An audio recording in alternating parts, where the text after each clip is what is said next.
এই যে দেখেন ব্যাপক হারে দেখেন একের পর এক ভাঙন সেটাই কিন্তু লেগেই আছে। আপনারা সরাসরি দেখছেন মালদা জেলার মোথাবাড়ি থানার অন্তর্গত পঞ্চনন্দপুর ফেরিঘাটে এখন বর্তমানে ভাঙন শুরু হয়েছে। আজকে 4 তারিখ 8 মাস 2026। এই যে দেখেন ব্যাপক হারে দেখেন একের পর এক ভাঙন সেটাই কিন্তু লেগেই আছে, এখনো কিন্তু থামেনি।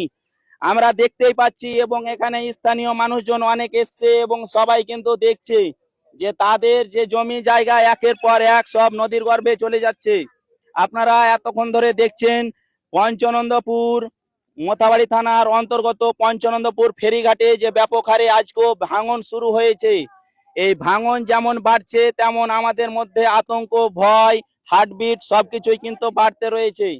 আপনারা ওইদিকে দেখেন যে জলটা ঘুরছে, সম্পূর্ণ দেখাতে বলবো, এবং মানুষ আস্তে আস্তে কিন্তু আসতে শুরু করেছে। ওইদিকে দেখাও তো পিছনে, এই যে দেখেন মানুষ কিন্তু আস্তে আস্তে বাড়ছে, মানুষের যে সংখ্যা সেটাও কিন্তু বাড়ছে। আমরা সম্পূর্ণ দেখাচ্ছি যে মালদা জেলার মোথাবাড়ি থানার অন্তর্গত পঞ্চনন্দপুর ফেরিঘাটে আজকে আবার ভাঙন শুরু হয়েছে। আপনারা বর্তমানে আজকে যে দেখছেন এই ভাঙনটা আজকেরই, অনেক কেউ হয়তো ভাববে যে কালকের, কিন্তু আজকেরই এই ভাঙন। আজকে মঙ্গলবার 4 তারিখ 8 মাস 2026।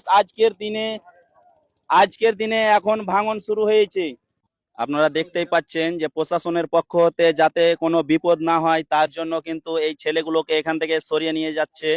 এখানে যে নদীর ধারে কেউ যাতে না দাঁড়ায়, এখানে যে ভাঙন হচ্ছে তার ফলে যাতে কোনো রকম দুর্ঘটনা না ঘটে তার জন্য প্রশাসনের টিম এখানে চেষ্টা করছে। এবং আপনারা দেখতেই পাচ্ছেন যে এই পঞ্চনন্দপুর ফেরিঘাটে দেখতেই পাচ্ছেন যে ফেরি নৌকা